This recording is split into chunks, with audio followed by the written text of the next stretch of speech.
This is a brain, and this is a model of the skull, and that layer in between is the dura. From day one, we've been working towards making our surgery faster and less invasive. Preserving the dura, instead of removing it, is a massive leap in that direction. In May of 2026, as part of our ongoing clinical trials, we performed the very first transdural Neuralink surgery alongside Dr. Lozano at UHN in Toronto, Canada. It's the most cutting-edge version of this surgery that we've yet performed. The dura is the outermost layer of the brain. It's right beneath the skull, and it's this tough, leather-like protective material that surrounds the brain. The standard Neuralink surgery thus far has involved opening the dura and removing a portion of that lining so that we can see the brain directly and insert electrodes into its surface. This new version of the surgery skips that step entirely, and our robotic insertion device is able to insert electrode threads directly through the dura into the brain itself.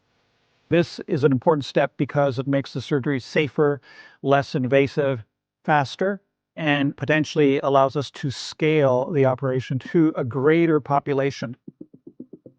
The primary engineering challenges have been, how do you insert threads through the dura mechanically? And then how do you see through the dura such that we can insert threads while avoiding vasculature? The dura is a very tough, leathery layer. Our original needle design was not able to reliably penetrate it. One of the things we did was increase the diameter of our needle just slightly to be able to put our electrodes through the dura. To get the robot ready to insert through dura, we had to develop an entirely new testing pipeline, most important of which was having a way to simulate the human dura properties on benchtop. To do that, we had to develop a synthetic dural membrane where we would characterize the thickness of the dura and the puncture force. Once we had these synthetic benchtop proxies, we would run hundreds of tests where we're inserting electrodes into the dura. What I'm showing here is about how much brain is exposed during our procedure, which is about the size of a quarter. And this is what the surgeon would typically see. The difference when the dura is still there and we don't cut it is the surgeon would see something like this. The obvious thing here is you can't see anything. The robot team had to develop a ton of new optics to be able to see the blood vessels and avoid them while inserting the threads. The moment we leave the dura intact, it actually blocks the vision of two things. One, blood vessels, and two, the distance to the cortical surface. To overcome the first challenge, the blocked vision of the blood vessels, we use ICG video angiography. ICG is the dye that can be injected through a vein, and then use infrared light to see the blood vessels glowing right through the dura, so the robot could steer threads safely around them.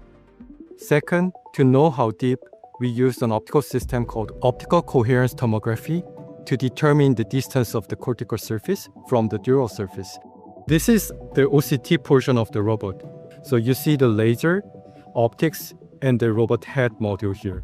So the laser light goes through this optics and then delivered to the robot head through this fiber. The light coming back from the brain is coupled into this lens and then coupled into this fiber. So the light is delivered through this fiber optics again and then processed and then visualized as a 3D volume of the brain tomography. This is the brain proxy that we used to test our OCT system. So it has multiple layers of membrane that mimics the human brain anatomy and the brain motion. On the screen, what you're seeing is thin dural layer and SAS, subarachnoid space under the dura, and then the cortex. So as you see here, the distance from the dural surface to the cortex is actively changing in the live human. OCT allows us to measure the distance from the top of the dura to the cortex with high accuracy, so we can insert our threads into the cortex with high precision. Part of the mission in helping as many people as possible is being able to do as many surgeries as possible. And one way to do as many surgeries as possible is having robots do the procedure with clinical supervision. The step prior to automating surgery and bringing in robotics is thinking about what steps can you delete such that you don't even need a robot to do it. The transdural procedure was our way of deleting the directomy step completely to make the surgery faster, simpler, safer, to be able to expand what's possible and to help even more people with unmet medical needs.